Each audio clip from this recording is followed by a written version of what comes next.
नमस्कार दोस्तों, आप लोग कैसे हैं। दोस्तों, जो भी छात्र आईटीआई, डिप्लोमा, ग्रेजुएशन या फिर कोई भी इंजीनियरिंग का डिग्री रखते हैं तो उनके लिए बेहतरीन अपॉर्चुनिटी निकल के आ रही है। हाँ दोस्तों, आपको बता दें, ये जो आपकी वैकेंसी होगी एनसीएल अप्रेंटिस 2025 की नोटिफिकेशन दी गई है। एनसीएल कहे तो दोस्तों नॉर्दर्न कोलफील्ड लिमिटेड के अंदर ये वैकेंसी दी गई है। इसकी जो सेशन होगी दोस्तों 24 से 25 ही रहने वाली है। इसमें आपकी बम्पर पदों पर वैकेंसी दी गई है, जिसमें ऑल ओवर इंडिया के कोई भी छात्र हैं तो सभी इसमें अप्लाई कर सकते हैं। इसमें आपको क्लियर कर दे, महिला हो पुरुष हो कोई भी छात्र इसमें अप्लाई करेंगे। और इसमें जो आपका सिलेक्शन होगा दोस्तों, इसमें आपका कोई एग्जाम नहीं होता है, डायरेक्ट रिक्रूटमेंट है, डायरेक्ट आपका सिलेक्शन होगा। अब दोस्तों सारी इंफॉर्मेशन इसमें देंगे, क्या क्या इसमें पॉइंट्स दिए गए हैं और उसके साथ आपका एलिजिबिलिटी कंडीशन क्या क्या होना चाहिए, किस तरह से आपका सिलेक्शन होगा। उसके साथ ही दोस्तों इसमें जो फॉर्म भरेंगे किस स्टेप से आपको गुजरना पड़ेगा, सारी चीजों को वो इसमें कवर करने वाले हैं। बस ध्यान से इस वीडियो को देखना है, समझना है। वीडियो आपको सही लग जाए तो एक लाइक कर दिया, चैनल को एक बार सब्सक्राइब कर लीजिएगा। चलते हैं और सारी जानकारी देंगे। इसमें सबसे पहला तो ये नोटिफिकेशन देख लीजिए, इस नोटिफिकेशन के जरिए सारी जानकारी देंगे। जहां पे आप देख लीजिए नॉर्दर्न कोलफील्ड लिमिटेड के अंदर ये वैकेंसी दी गई है, जो कि आपको बता दिए है एनसीएल। एनसीएल के दोस्तों नॉर्दर्न कोलफील्ड लिमिटेड आपको बताए थे। इसके अंदर अप्रेंटिस के लिए नोटिफिकेशन दी गई है, जो कि यहाँ पे क्लियर समझ लीजिए। ये जो अप्रेंटिस होगी दोस्तों, डिप्लोमा जो किए हुए हैं, ग्रेजुएशन किए हुए हैं या फिर ट्रेड अप्रेंटिस मतलब आईटीआई वगैरह किए हुए हैं, तो उनके लिए बेहतरीन अपॉर्चुनिटी रहेगी, जिसमें फाइनेंशियल ईयर आपको बता चुके हैं 24 से 25 होगी। दोस्तों नीचे में भी आपको बताया गया है कि ये आपका नॉर्दर्न कोलफील्ड लिमिटेड कंपनी जो है, ये मिनी रत्न कंपनी है, जो कि गवर्नमेंट ऑफ इंडिया के अंदर आने वाली ये कंपनी है, ठीक है। जिसमें दोस्तों आपको अप्रेंटिस के लिए आपको आमंत्रण भेजा गया है, जो ऑनलाइन एप्लीकेशन के लिए इनवाइट किया गया है। इसमें आपको क्लियर कर ही चुके हैं कि जो भी छात्र इसमें अप्लाई करेंगे उनका डिग्री डिप्लोमा कोई भी किए हुए या फिर ट्रेड अप्रेंटिस आईटीआई ट्रेड वगैरह किए हुए, तो सभी कैंडिडेट इसमें अप्लाई करेंगे। अब दोस्तों आगे सारी इंफॉर्मेशन देंगे, बस चीजों को ध्यान से देखना है और समझना है। सबसे पहला पॉइंट इसमें होगा दोस्तों, इसमें वैकेंसी कितने दिए गए हैं। टेबल फर्स्ट की थोड़ा सा बात कर लेते हैं और इसी में देख लीजिए आपको स्टाइपेंड भी बताया गया है। जैसे कि पहला पॉइंट देखें यहाँ पे, तो दोस्तों ग्रेजुएट के लिए जो भी छात्र ग्रेजुएट किए हुए हैं, और ग्रेजुएट में भी वो कौन से छात्र होंगे, जैसे कि पहला देखें बैचलर ऑफ इलेक्ट्रिकल इंजीनियरिंग से जो किए हुए हैं बैचलर डिग्री, तो उनके लिए 73 पोस्ट दिए गए हैं। इसके लिए दोस्तों आपको सैलरी जिसे स्टाइपेंड आप कहते हैं, तो इसके लिए 9,000 प्रति मंथ आपको सैलरी दिया जाएगा। और ये अप्रेंटिस का आपका फॉर्म रहेगा। और अप्रेंटिस का होता क्या है कि दोस्तों परमानेंट जॉब नहीं होता है, लेकिन आप जब तक रहते हैं इसमें एकदम आलीशान मस्ती में रहेंगे और इसमें आपको सैलरी भी दिया जाता है। जब आपका कंप्लीट ये कोर्स होता है तो उसके बाद आपको सर्टिफिकेट भी मिलता है। और कंप्लीट जब हो जाते हैं तो आपको एकदम वहां पे चांस बन जाता है परमानेंट लगने का भी। ऐसा नहीं है प्रावधान कि आप लग ही जाएंगे, लेकिन संभावना रहता है कि आप हमेशा के लिए भी वहां लग सकते हैं, ठीक है। उसके बाद दोस्तों सेकंड के लिए बात करें, बैचलर ऑफ मैकेनिकल इंजीनियरिंग के लिए, इसके लिए 77 पोस्ट दिए गए हैं।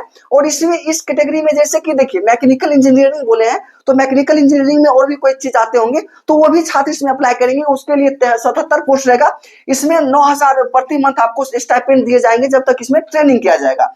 थर्ड दोस्तों bachelor of computer science engineering की बात करें तो इसमें आपका 2 पोस्ट दिया गया है। इसमें भी आपको वही चीजें याद रखनी है। कंप्यूटर साइंस के अंदर जो भी ट्रेड्स आते हैं, जो भी कैटेगरीज आते हैं, उन सभी कैंडिडेट्स के लिए पोस्ट आपकी रहने वाली है, ठीक है। जो कि हम आगे और बात करेंगे डिटेल में तो समझ जाइएगा। और इसके लिए भी आपको 9,000 प्रति मंथ स्टाइपेंड दिए जाएंगे। बैचलर ऑफ माइनिंग इंजीनियरिंग की बात करें, इसमें 75 पोस्ट रहेगा, 9,000 प्रति मंथ सैलरी मिलेगा। और उसके बाद सेकेंड दोस्तों आ जाता है डिप्लोमा होल्डर के लिए, जो डिप्लोमा किए हुए हैं तो उनके लिए ये सभी रहेंगे। जैसे डिप्लोमा में देखें तो बैक ऑफिस मैनेजमेंट के लिए फिनांस एवं अकाउंटेंट के काम रहेगा आपका। इसमें आपका 40 पोस्ट दिया गया है, जिसमें कि आपको जो सैलरी दिया जाएगा स्टाइपेंड जिसे कहते हैं, इसमें प्रति मंथ 8,000 आपको दिया जाएगा जब तक आप इसमें ट्रेनिंग करेंगे। ये 1 साल का ट्रेनिंग रहता है। उसके बाद दोस्तों नेक्स्ट देखें तो डिप्लोमा इन माइनिंग इंजीनियरिंग के लिए आपका 125 पोस्ट दिया गया है। इसमें भी प्रति मंथ 8,000 आपको दिया जाएगा। डिप्लोमा इन मैकेनिकल इंजीनियरिंग इसमें 136 पोस्ट रहेगा, जिसमें कि 8,000 प्रति मंथ सैलरी रहेगा। डिप्लोमा इन इलेक्ट्रिकल इंजीनियरिंग की देखें तो 136 पोस्ट, इसमें भी उतना ही सैलरी दिया जाएगा। वैसे ही डिप्लोमा इन इंजीनियरिंग में बात करें तो 2 पोस्ट रहेगा। आगे दोस्तों डिप्लोमा इन सिविल इंजीनियरिंग के लिए 78 पोस्ट दिए गए हैं। ऐसे ही सभी में अलग अलग दिया गया है, मतलब आप क्लियर फिर से समझा देते हैं। सिविल इंजीनियरिंग कहे तो दोस्तों सिविल इंजीनियरिंग में जो आते होंगे वो सभी इसमें अप्लाई कर सकते हैं। उसके बाद diploma in modern office management के लिए बात करें, इसमें 80 पोस्ट रहेगा, इसके लिए भी 8,000 प्रति मंथ सैलरी आपको दिया जाएगा इस टाइम पर। उसके बाद ट्रेड अप्रेंटिस के लिए बात करें तो ट्रेड के लिए भी इसमें दिया गया है, जैसे कि ITI इलेक्ट्रीशियन के लिए, ITI fitter, ITI welder, ITI Turner, ITI machinist और ITI इलेक्ट्रीशियन के लिए। तो ये सभी ट्रेड से जो भी छात्र आते हैं सभी अप्लाई कर सकते हैं, जिसमें कि 319 पोस्ट इलेक्ट्रीशियन के लिए दिया गया, फिटर के लिए 445, वेल्डर के लिए 124, ऐसे ही आपका बांटा गया है। टोटल इसमें देखा जाए दोस्तों वैकेंसी तो आपको क्लियर कर चुके 1765 पदों पे वैकेंसी दी गई है, और इसमें आपका सैलरी सबका थोड़ा सा अलग अलग रहेगा। इसमें किसी का 8,050 रहेगा, किसी का 7700 रहेगा, मतलब ऐसे आपका सैलरी मिलने वाला है। उसके बाद यहाँ पे समझते हैं दोस्तों कि आपका एजुकेशन क्वालिफिकेशन क्या होना चाहिए। तो यहाँ पे आपको डिटेल में समझना है, जैसे ये सभी डिसिप्लिन आपके रहने वाले हैं, इससे आपका अप्रेंटिस होने वाला है। जैसे कि कोई ITI से करेंगे, कोई डिप्लोमा से, और कोई करेंगे दोस्तों ग्रेजुएट लेवल का, ठीक है। तो इन सभी के लिए एजुकेशन क्वालिफिकेशन क्या होगा, तो यहाँ पे थोड़ा ध्यान से डिटेल में दिया गया है, देख लीजिए। पहला के लिए बात करें, बैचलर ऑफ इलेक्ट्रिकल इंजीनियरिंग का जो अप्रेंटिस करेंगे, इसके लिए एजुकेशन क्वालिफिकेशन जो होना चाहिए, डिग्री इन इलेक्ट्रिकल इंजीनियरिंग या फिर इसके अलावा इलेक्ट्रिकल एंड इलेक्ट्रॉनिक इंजीनियरिंग किए हैं तो भी अप्लाई कर सकते हैं। वैसे ही बैचलर ऑफ कंप्यूटर साइंस की बात करें तो आपको बताया था दोस्तों, बैचलर ऑफ कंप्यूटर साइंस का है तो इसमें जो भी आते हैं वो सभी अप्लाई कर सकते हैं। जैसे कि इसमें 2 एग्जाम्पल में दिया गया है, degree in bachelor of computer science या फिर इसके अलावा इंफॉर्मेशन टेक्नोलॉजी से भी आप डिग्री किए हुए हैं तो भी अप्लाई कर सकते हैं। इसके बाद दोस्तों डिप्लोमा होल्डर के लिए बात करें तो वैसे ही जैसे डिप्लोमा इन माइनिंग की बात करें तो इसमें भी बताया गया डिग्री इन माइनिंग इंजीनियरिंग या फिर mining and mine survey, mine surveying, ये सभी आप कैटेगरी से जो भी आते हैं सभी अप्लाई कर सकते हैं।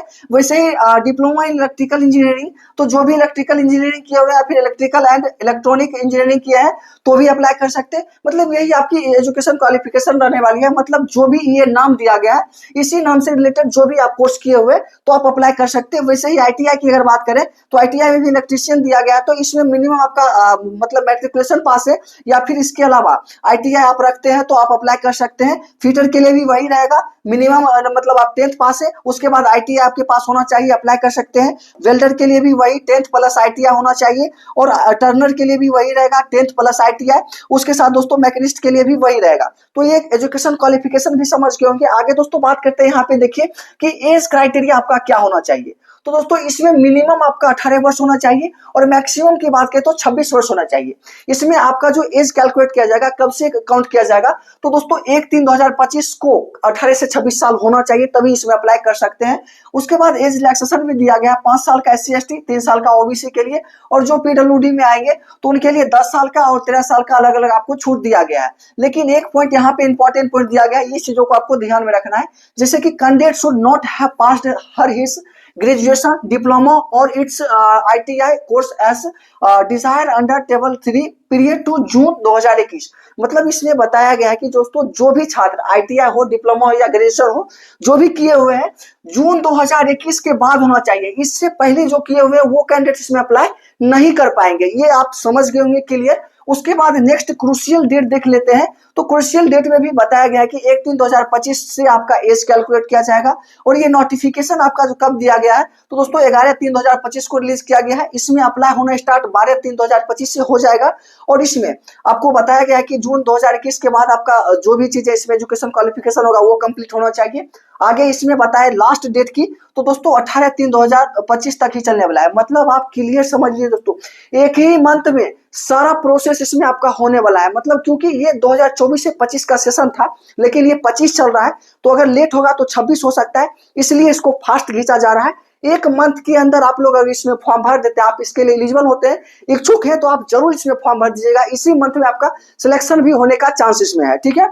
उसके बाद आगे दोस्तों देखिए, मेरिट लिस्ट भी आपका 20 या 21 मार्च 2025 को इसमें रिलीज कर दिया गया। कौन सा कैंडिडेट इसमें सिलेक्ट होंगे, कौन रिजेक्ट होंगे, ये भी आपको बता दिया जाएगा। अब दोस्तों नेक्स्ट पॉइंट देखते हैं कि यहाँ पे requirement before filling the online application form.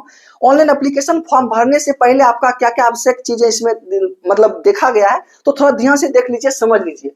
पहला यहाँ पे बताया गया दोस्तों, ये इंपॉर्टेंट पॉइंट आपके लिए रह सकता है, जैसे जो भी छात्र ग्रेजुएट या फिर डिप्लोमा अप्रेंटिस करेंगे, ध्यान से सुनिएगा, जो भी छात्र ग्रेजुएशन या डिप्लोमा लेवल का अप्रेंटिस इसमें करेंगे, उनको सबसे पहले नेशनल अप्रेंटिस ट्रेनिंग स्कीम पे आपको NATS पे आपको रजिस्टर करने होंगे। और जो भी छात्र ट्रेड अप्रेंटिस करेंगे, जैसे ITI लेवल से करेंगे, तो उन सभी को NAPS कहें तो दोस्तों नेशनल अप्रेंटिस प्रमोशन स्कीम पे जाके सबसे पहले आपको रजिस्टर करना होगा। इस पे रजिस्टर सक्सेसफुल होने के बाद आपको यहाँ पे इनरोलमेंट आईडी मिल जाएगा। इनरोलमेंट आईडी के जरिए आपको NaCL वेबसाइट पे जाके आपको लॉगिन करना होगा इसी इनरोलमेंट आईडी पासवर्ड के जरिए। इस पे मतलब आपको लॉगिन करने के बाद NCL पे आपको वहां पे जो जो चीज मांगे जाएंगे उन चीजों को आपको फुल करना होगा, सारा आपका फॉर्म सबमिट हो जाएगा। लेकिन इसमें आपको ध्यान देना है, जो भी चीजें आप इसमें देंगे डिटेल, वो सभी एकदम एग्जैक्ट सभी चीजों को देखकर समझकर तभी इसमें फॉर्म भरना है। उसके बाद इसमें बताया गया है कि जो भी छात्र इसमें अप्लाई करेंगे वो अपना खुद का मोबाइल नंबर, ठीक है, और ईमेल आईडी आप वैसा दें जो कि आपका 1 साल तक, नेक्स्ट अगले साल तक आपका पास में मतलब वो चलता रहे। और कोई भी इंफॉर्मेशन जो आपको मिलेगा इसके माध्यम से ईमेल या मोबाइल नंबर पे ही आपको मैसेज वगैरह मिलेगा। आप लोग कमेंट करके पूछते हैं ना कि इसका नोटिफिकेशन कहाँ से मिलेगा, मेरा सिलेक्शन हुआ या नहीं हुआ, तो दोस्तों आपके मोबाइल नंबर पे ही और ईमेल आईडी पे ही आपको इन्फॉर्मेशन दिया जाता है, रिजेक्ट होते हैं तो भी और सिलेक्ट होते हैं तो भी। ये क्लियर आप समझ गए होंगे। नेक्स्ट दोस्तों देखें, यहाँ पे बताया गया है कि जो भी आप चीजें को यहाँ पे स्कैन करेंगे, फोटो हो या सिग्नेचर हो, जहां जितना मांगा जाएगा उतना आपको इसमें अपलोड कर देना है। तो इस तरह से आपका उसमें सबमिट हो जाएगा। अब रहा कि इसमें सिलेक्शन किस तरह से होगा, तो क्लियर पहले ही कर चुके हैं। इसमें जो सिलेक्शन होता है, आपका जो एजुकेशन क्वालिफिकेशन है उसमें क्या कितना मार्क्स है आपका, उसके लेवल से आपका वहां पे मेरिट बनाया जाता है। उसमें जितना स्कोर आपका होता है उसमें आपका सिलेक्शन होने का चांस रहता है। तो दोस्तों इस तरह से आपकी पूरी इंफॉर्मेशन रहने वाली है। इसके अलावा भी आपके मन में कोई भी डाउट्स रहता है तो कमेंट करें, उसका जवाब हम देंगे। तो दोस्तों मुझे आशा है कि आपके लिए वीडियो हेल्पफुल रहा होगा। वीडियो आपके लिए हेल्पफुल रहा हो तो इस वीडियो को एक लाइक करिए, चैनल को एक बार सब्सक्राइब कर लीजिए, ठीक है। फिर मिलते हैं अगले वीडियो में ऐसे इंटरेस्टिंग वीडियो के साथ। तब तक के लिए जय हिंद, बाय।